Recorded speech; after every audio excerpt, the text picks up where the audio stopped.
Hello everybody, I'm RG Marquez with KSAT.com, and joining me is the one and only David Sears, and welcome to our Race for Seis webcast where we discuss all things silver and black. And David, we're here at work, we're at the station, but apparently the Spurs decided not to come back from vacation.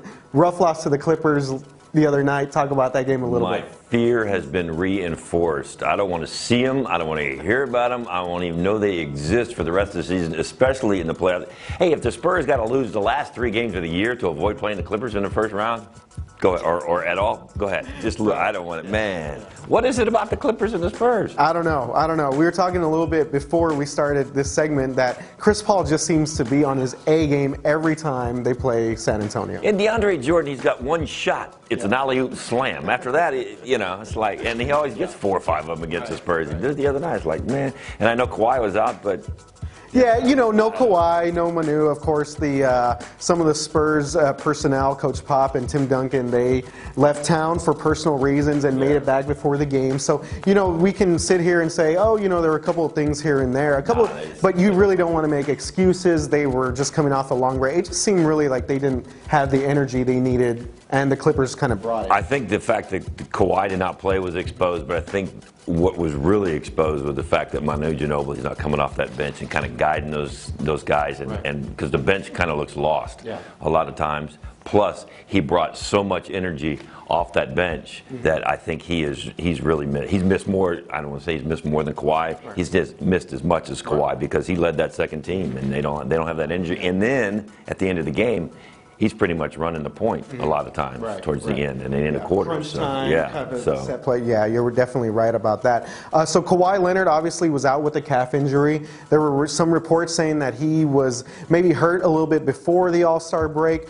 Do you kind of see this thing sort of lingering on? I mean, no, because Pop's going to do what he has to do to make sure he gets healthy before he comes back, and so I mean it's a day-to-day thing. But as Vin Scully says, aren't we all? He's never played more than 66 games in a season. So I wonder if, Pop is, I mean, this is a young guy, right? So athletic guys, but I mean, still it's kind of interesting that he hasn't played the full gamut, the full 82 games. And you're getting towards the end of the season where there's 40 or less games. And so it's like, okay, how much do we want to take a chance on losing somebody for long term and possibly into the playoffs, or just say you sit till you're 100% and don't come back until then? I'd rather slip down the standings a little bit, which may or may not happen as far back as Oklahoma City is. How much do you want to take a chance on them not being around for the playoffs if you start playing them too early before they're completely healed? Well, David, the trade deadline came and went. The Spurs, there was some talk a little bit about them maybe shipping off Danny Green for Al Horford.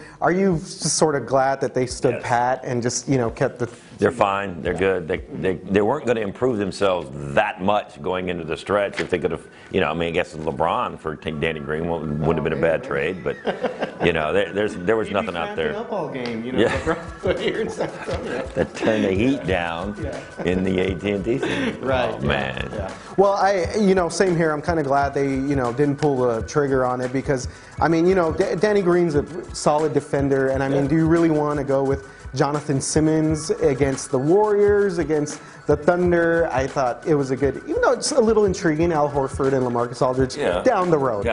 But I like Pop's message. This is my team, and we're sticking with it. This is what we're going into the playoffs with, and these guys have been fighting all year, so this is what we got. So, David, awesome this week in NBA history. This week is actually the anniversary of David Robinson's magical quadruple-double against the Pistons at the Alamo Dome in 1994, and also this week the anniversary of Alvin Robertson's quadruple-double against the Suns in 1986. David, we were talking a little bit off camera beforehand. You were there for both games. 2 of 5 quadruple-doubles in NBA history. That's what's amazing. It's 2 of 5 belong to the San Antonio Spurs. You believe that? And Alvin did it with steals. That is unbelievable. David's is still as impressive when you get 10 blocks. I mean, you get the points, the rebounds, the assists. But then Alvin did it with 10 steals, I believe. And so that was, here's the disappointing thing of this whole deal is I actually had the score sheet that the media gets after the game, and I can't find it from David's quadruple-double. I can't find it. I'm like, tearing up my house looking for the score sheet, because that's some history there. Little old San Antonio in South Texas got 5 championships. 2 of the 5 quadruple doubles came from San Antonio Spurs. So I mean, you know, it's all about talent. It's not about market size. And if memory serves me correct, actually Timmy almost got one against the Nets in the finals. That would have been an all-timer. Which is amazing that he doesn't have one. Yeah. As long as he's played and as great as he's been. So maybe he needs to learn to pass the ball a little more. I didn't say it. I'm sorry, Tim. You know, we never, maybe down the line. Are there any, I mean, maybe Kawhi Leonard down the line? Do you see him, I mean, steals? Steals and blocks. Yeah, the defense he plays, that could happen. So I see that maybe happening. You have to pass the ball a little bit more, get those assists up to 10, but, you know. Well, after that Clippers game, hopefully they, turn things up for the rest of this trip. Yeah, okay. Well, that's a wrap for this week's Race for Seis webcast. Check out KSAT on air and online for the latest Spurs coverage and Rodeo Road Trip coverage. For David Sears, I'm RG Marquez. Have a good one, everybody. Go Spurs, go.